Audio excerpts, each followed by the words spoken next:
Now, listen, you guys, it seems like Vogue is out there giving Nicki Minaj her flowers and basically hailing her for the queen that she is. And we're also going to be talking about Live Nation congratulating Nicki Minaj despite them trying to act funny amidst her tour. And at the same time, the Transformer is getting criticized by that video that is circulating of her in the club dancing. And we're also going to be talking about Kanye West dancer who's coming through, talking about her experience with the man. 50 Cent is out there getting a multi-million dollar Vegas residence, and Ayesha Curry is defying everything that Kendrick Lamar was saying in his district towards Drake and, of course, Steph Curry.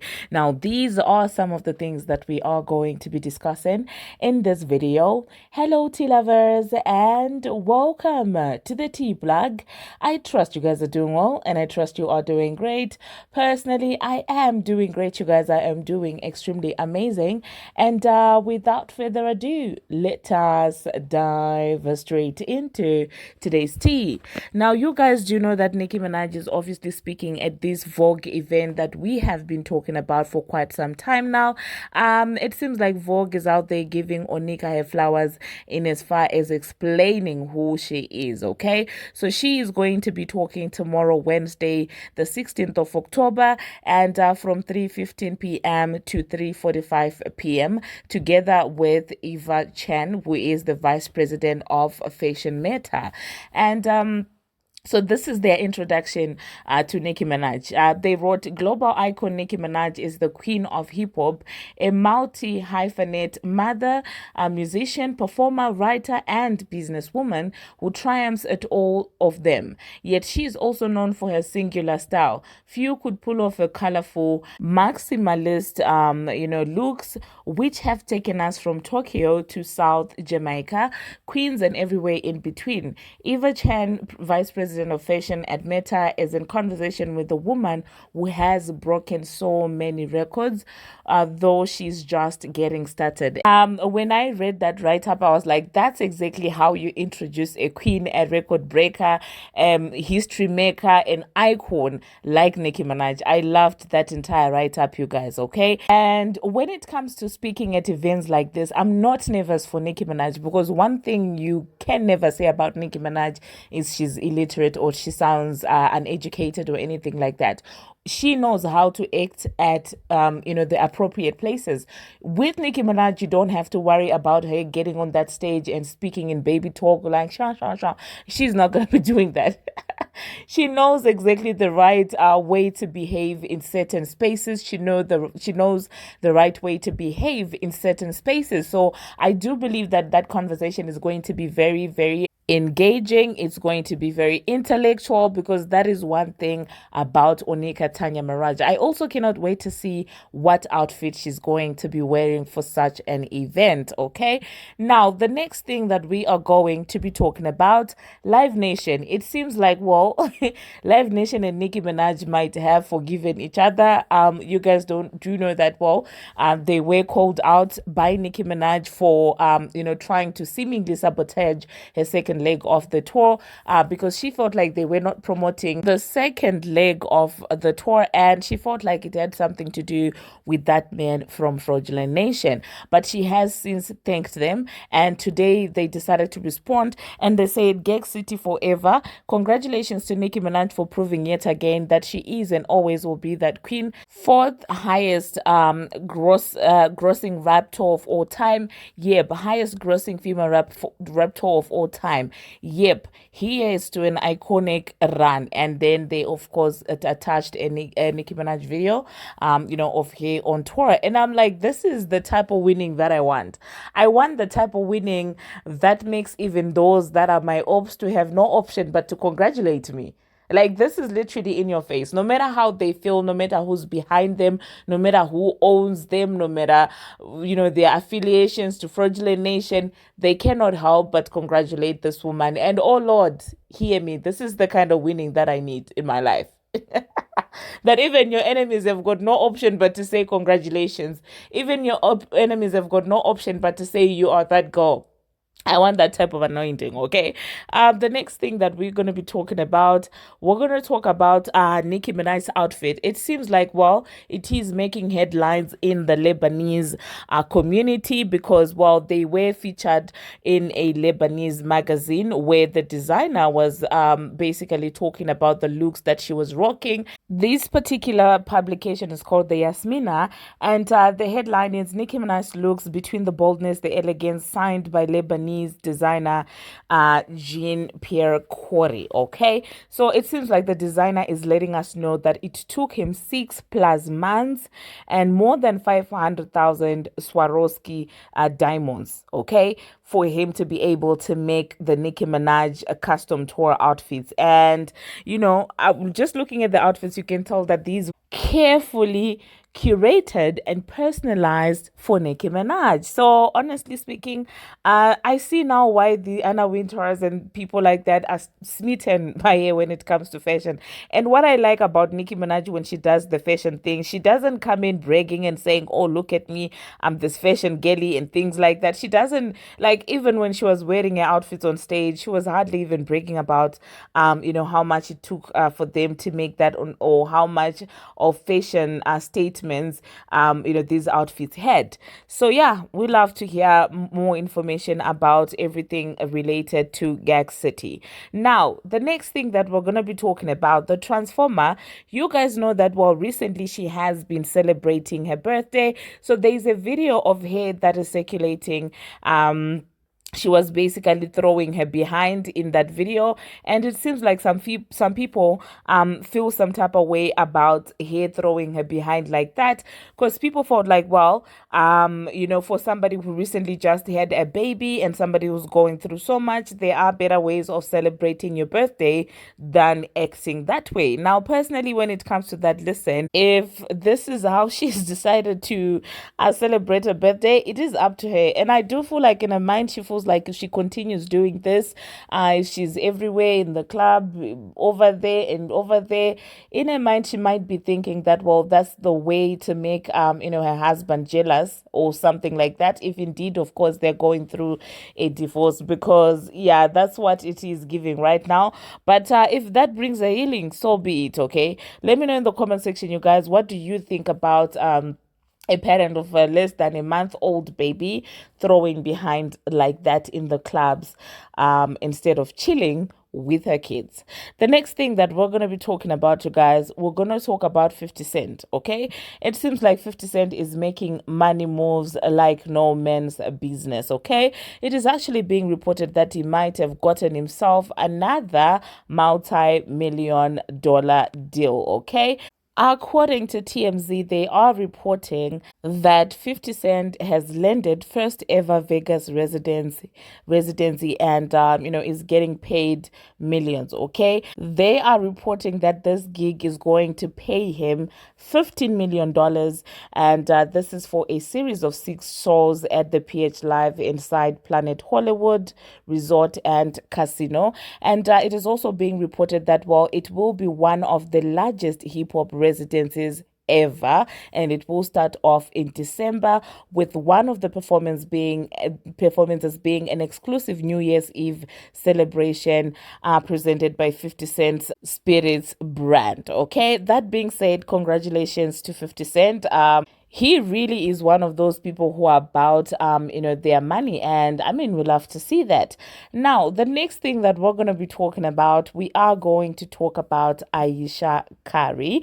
Now, Ayesha Curry is the topic of conversation right now on Twitter because, well, she took some pictures with Ovio Mark, and you guys do know that in one of Kendrick Lamar's disses, he gave advice to Steph Curry, basically telling him to keep his family away from the men from Judas Degrassi, from Drake. So obviously when people saw these pictures circulating of Steph hanging with Ovio Mark, people were like, oh my god, what's happening? It seems like everything that Kendrick Lamar has ever said in his diss track is being debunked to be not true, and it seems like like everything is not going according to how he was wishing. And, the people that he was inciting to dislike Drake are really not disliking him. The J. Cole came in and said something else about Drake. And then at the same time, Ayesha Curry is out there hanging with OVO Mark. And so, yeah, it seems like Drake's friends are beginning to come around. I feel like for a moment they probably got carried away with the hype and they kind of forgot who their friend was. But now I think that people are now beginning to see how overrated this entire Drake dislike thing was. Now, personally, I've always disliked him in as far as Nicki Minaj is concerned, even before the district. So I'm still sticking by that. But that doesn't mean that when I see that something is off, I won't point it out. Okay. But anyway, let me know in the comment section what you think about that. Do you think that Steph is not paying attention to what people, are saying about Drake? Now, the next thing that we're going to be talking about, we're going to talk about this dancer that is saying that, well, she danced for Kanye West. And I guess she's now speaking, saying that she looks at Kanye as this nice guy because Kanye was nice to her when she was in an uncomfortable situation where she was being influenced to do something that she was not comfortable with. And she narrates a story about how Kanye seemingly saved her from that entire situation in Australia years ago. Now, listen, with stories like this, I do agree that, well, that might have been your experience with that person, but to come and say this in an atmosphere like this may give off the vibes that you're saying just because he was nice to you means that, the victims that are speaking up are lying or that he's not capable of doing something like that. So I feel like it was a little bit tone deaf for her to come with a story, especially in this kind of an environment. Had she just told us when everything was not out there, like when there were no cases and allegations and things like that, it would have been a different story. But now that there are stories that are circulating and accusations, you coming in like that does not give it doesn't help Kanye the way that you think it will help him. Okay, if anything, people will start thinking that you are getting paid or whatever to create narratives. So let me just insert what this girl had to say, and then I will catch you after that. He's a good dude, and that's because of a personal experience I had with him. I used to be a backup dancer for Mr. Kanye West many, many years ago. It was when he came to Australia for the Splendor in the Grass show, and he came to town and he hired like 20 Australian girls to be his ballerinas. Now, one night after the show, we went back to his penthouse, all of us dancers and his crew, and we went for the after party. A bunch of us were out on the veranda. So there was like Kanye, the two ballerinas that he traveled with, the female ballerinas that he traveled with, and then he had like a bit of a posse that came around and traveled with him. Kanye was inside on his laptop, I don't know, doing something, and a bunch of us were out on the veranda, we were like dancing and drinking and all that sort of stuff. Now, we were all sitting around, and a bunch of the guys that were like Kanye's little posse were like standing around, and they were like dancing and twerking, and they're like, blah, blah, blah, join in. And I was like, oh no, I'm okay. I'm just sitting here. I'm just relaxing, just chilling.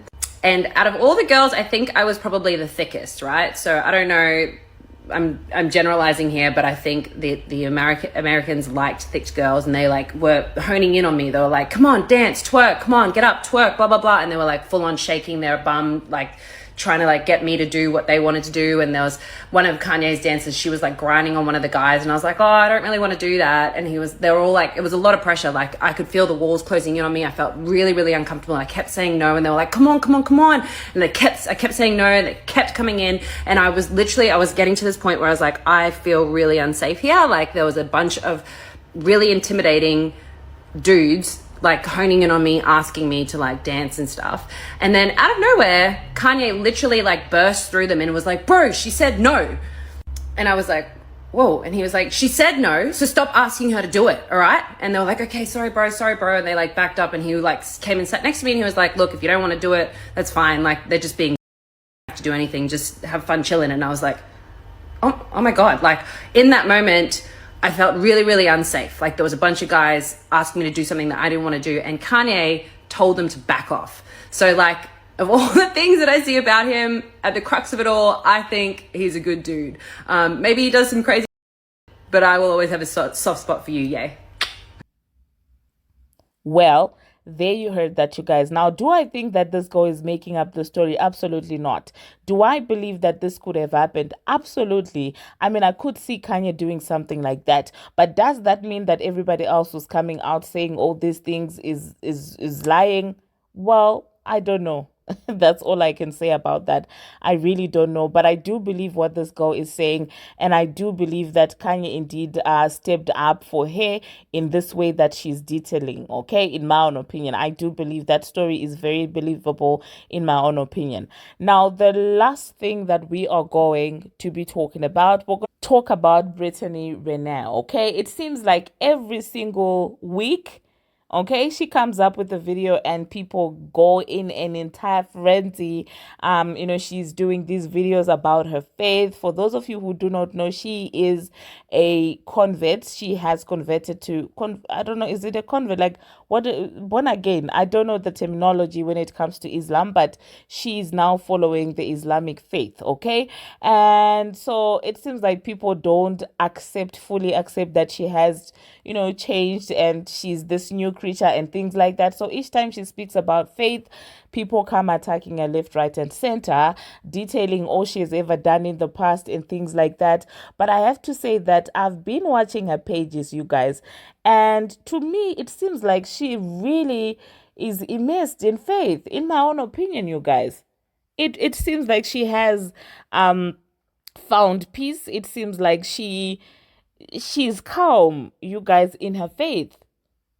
I don't know. Anyway, let me insert the video that triggered all this conversation surrounding her faith. But I do not think that after I insert that video, I will be coming back. So let me just quickly say my goodbyes before I insert the video. So yeah, thank you very much, you guys, for watching.